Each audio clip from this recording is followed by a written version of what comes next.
Typhus victims experience nausea, fever and rash, progressive delirium, gangrenous sores, severe headaches, and a piercing sensitivity to light.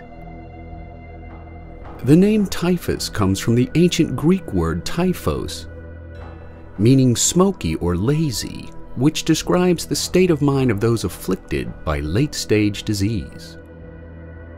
Before the creation of a vaccine in World War II, typhus held rank with some of the worst human epidemics throughout modern history.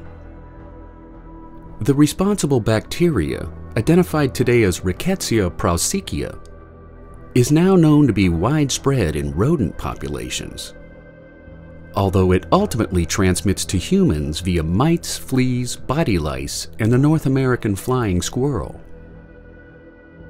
Until the middle of the 20th century, typhus epidemics exploded under conditions of overcrowding, environmental pollution, poverty, hunger, physical exhaustion, and war. American bacteriologist Hans Zinser once wrote that typhus came to be the inevitable and expected companion of war and revolution. No encampment, no campaigning army, and no besieged city escaped its wrath. In 1489, when the Spanish attacked the Moors in Granada, of the 25,000-man army active in the campaign, 3,000 were lost to combat, while 17,000 were lost to typhus. During the 30 Years' War, when Catholics, Lutherans, and Calvinists fought for religious superiority in Central Europe, typhus again felled more troops than combat. During one battle in 1632, when Swedish King Adolphus and Catholic commander Baron von Wallenstein dug in their troops for battle, typhus struck down 18,000 soldiers on either side, forcing both commanders to withdraw their remaining troops and call an end to the engagement. During Napoleon's retreat from Moscow in 1812, of his 500,000-man fighting force, 80,000 were lost to typhus.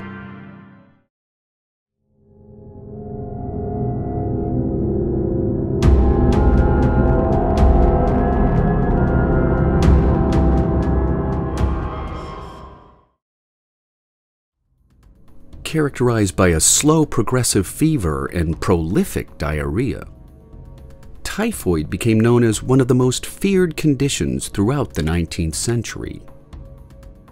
Today we know that typhoid is dependent upon humans for transmission, passed victim to victim via poor sanitation or contamination by human waste. Very little is known about the early history of typhoid.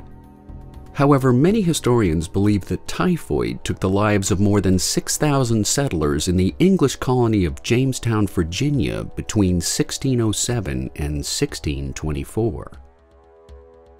During the American Civil War, records indicate that over 81,000 Union troops died from either typhoid or dysentery. And then there's the bizarre case of Mary Mallon, better known as Typhoid Mary, a social predicament which set new legal boundaries regarding the rights of the individual versus public safety at large. In the summer of 1906, New York banker Charles Henry Warren rented a summer home from the Thompson family of Oyster Bay, Long Island. Besides the usual cadre of maids and gardeners, Warren hired a young Irish immigrant, Mary Mallon, to be the family's summer cook. On August 27th, one of the Warrens' daughters fell ill with typhoid fever, followed by Mrs. Warren, 2 maids, a gardener, and a second Warren daughter. Fearing that no one would ever rent their summer home again, the Thompsons hired experienced typhoid investigator George Soper to investigate the outbreak. Suspecting Mary Mallon as the carrier, Soper traced her employment history back to 1900.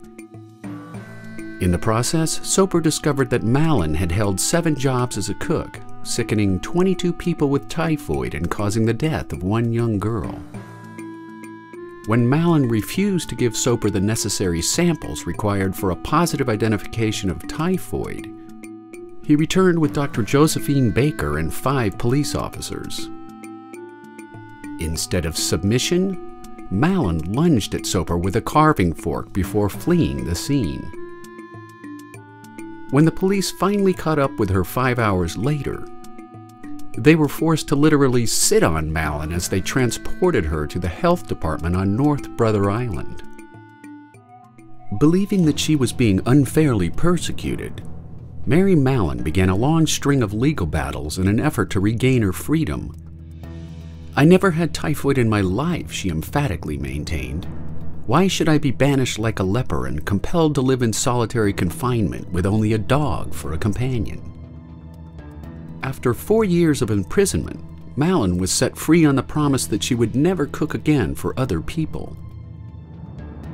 In January of 1915, nearly 5 years after her release, the Sloan Maternity Hospital in Manhattan suffered a typhoid outbreak. 25 people became ill with 2 confirmed fatalities. Evidence pointed to a recently hired cook, one Mrs. Brown, a pseudonym an enraged public would soon learn for one Mary Mallon.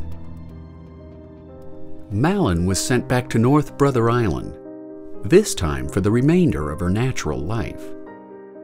17 years later, she suffered a massive stroke, which crippled her with complete left-side paralysis. She died 6 years after that on November 11, 1938, after spending over half her life in solitary confinement.